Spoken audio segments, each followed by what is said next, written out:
Le jeune Sawa n'évolue pas dans la société Sawa Intramuros.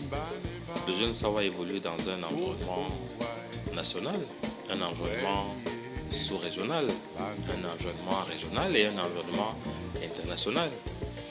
Et vous avez vu avec la multiplication des crises qui se sont présentées dans cet environnement global, cela a ouvert ou développé de nouvelles opportunités.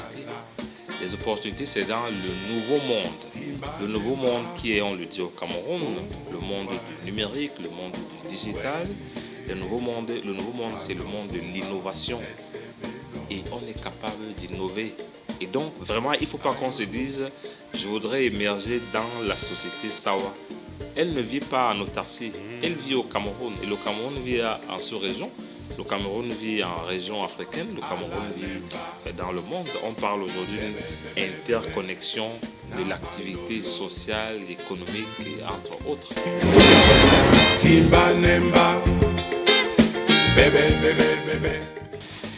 Alors, le thème m'intéresse particulièrement. Vous savez pourquoi il m'intéresse particulièrement? Parce que dans ma carrière professionnelle à la CRTV, je me suis occupé principalement des problématiques économiques. Donc, quand on parle d'import-substitution, je me sens immergé dans cette affaire. Et quelle est donc la place du jeune dans la perspective de l'import-substitution? En réalité, c'est là que tout doit se jouer aujourd'hui. Alors, le jeune doit se dire il y a un ensemble d'opportunités qui se présentent. Mais comment y aller? On y va parce qu'on est allé acquérir une formation qui nous permet de comprendre les opportunités qui se proposent à notre intelligence. C'est-à-dire qu'on dit il faut transformer. C'est ça l'import-substitution. Il faut pouvoir transformer localement ce que l'on produit. Mais que le jeune se demande comment on fait pour transformer. C'est-à-dire il y a une machine qui transforme. Comment on fait pour faire fabriquer la machine qui transforme? En fait, c'est des questions auxquelles les gens ne pensent pas souvent, mais c'est très profond. Lorsqu'on va acheter, c'est pas un kit de X et Y en Chine pour nous aider à transformer le manioc ici, mais en réalité, on a laissé un pan d'activité. Que le jeune se pose donc la question de savoir comment fabriquer la machine qui transforme, alors il aura apporté quelque chose à la dynamique d'import-substitution. Parce que là, le marché est vaste. Et ça interpelle nos politiques de formation.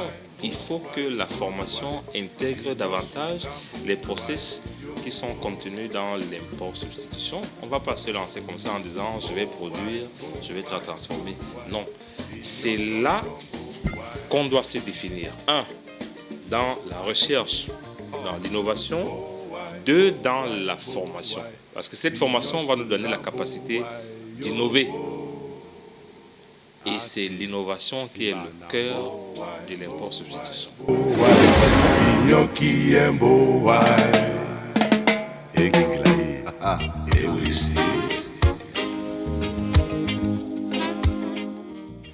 J'ai eu l'occasion de poser cette question à quelques aînés dans la ville de Douala.